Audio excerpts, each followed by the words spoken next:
Сәлем достар, каналыма қош келдіңіздер. Қамыры 3 қана заттан тұратын тіске басар дайындаймыз. Оның үстіне тұзды саламыз, араластырып тұрып суды құямыз.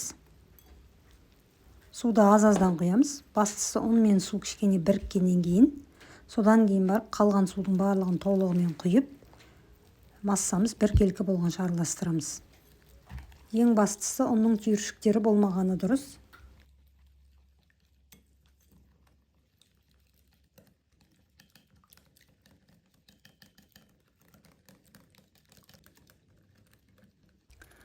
Қамыр осындай болады.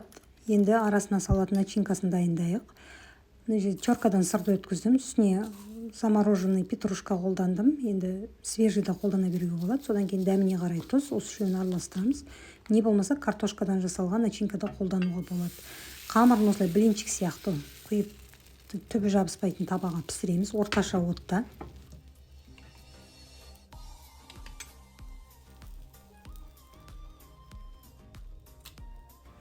Қамырдың ағарған жерлері осылай піскеннен кейін барып, екінші жағына аударамыз.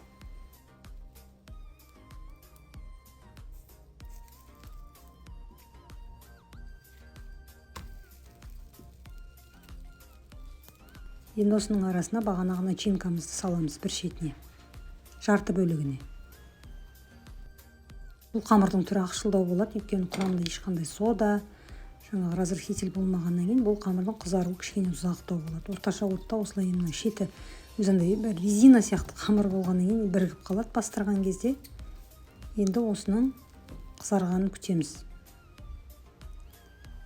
Тез қызара салмайды, біраз уақыт күту керек болады.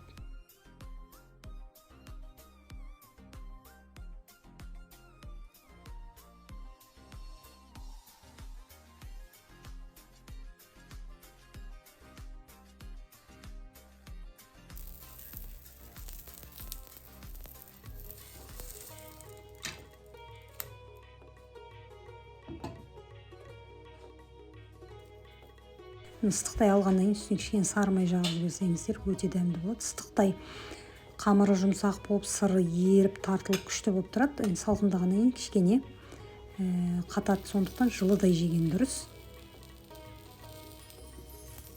Осылай әдемі болып, кішкене қызарғаннан кейін уже ала берсек болады оттан.